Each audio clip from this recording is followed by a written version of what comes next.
Sanibonani, nginguthenjisiwe Mvubu, uSister Mvubu osebenza e-Crisis Center e-Benedictine Hospital.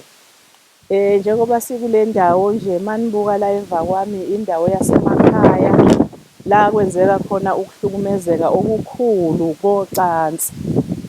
Ezinye izinto-ke uma zisuke sezenzakalile emakhaya baye bavame ukungabiki. Abanye bathi indawo ikude nabanye basuke bengenalo ulwazi.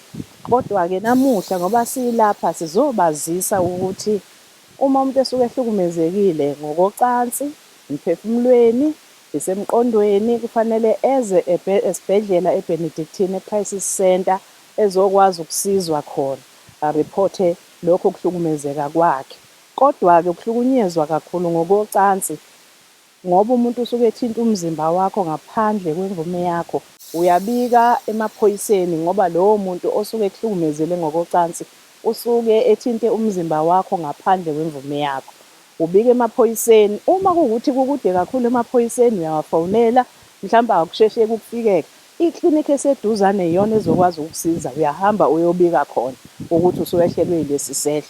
Bayazi-ke bona bazokwazi ukukusondezelela ukuthi uye emaphoyiseni ukuze ukwazi ukuriphotha lesi sehlo esisuke sesikwehlele. Uma usufikile-ke la emaphoyiseni ilapho-ke osho khona yonke into eyenzakalile kuwe.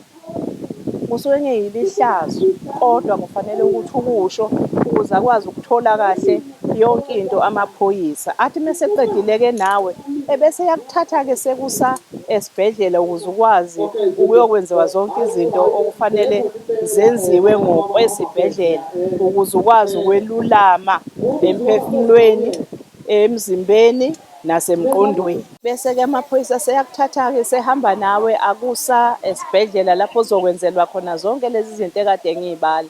La uzokwazi ukubhekwa khona ukuthi ngakube la ulimale khona njengoba bekade kuhlukumeza nje kube kangakanani. Aku-check-e futhi ebese ethatha nalokho okuzobe kufunwa amaphoyisa ngoba kusuke kulicala. Kufanele kube khona ubufakazi bokuthi lento yenzekile kuwe njengoba kade usuyovula icala.